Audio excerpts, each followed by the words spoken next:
Yourself in a fool, but now him gone a Rikers Island.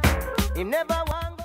A ballad behind bars, or you could say real rock from the rock, an unusual musical happening in a most unusual place. The state prison Good morning and welcome to today's feature presentation, Behind the Rock.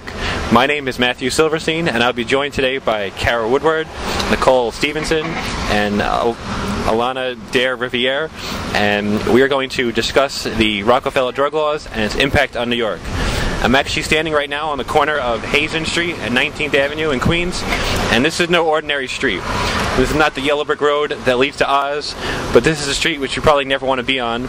This is the road that leads to Rikers Island. Rikers Island is actually a 415-acre penal colony. It's the largest prison facility in New York. It's home to 15,000 officers every day, and including 130,000 prisoners every year, which includes an average to 15 to 20,000 prisoners daily.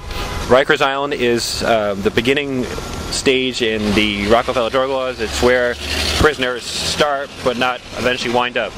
And today we are going to be basically talking about the Rockefeller drug laws, about what are the laws, how did the laws come into effect, and what have been their impact on New Yorkers and on families who have members in the prison. And these are some of the questions that we will be answering this morning on Behind the Rock.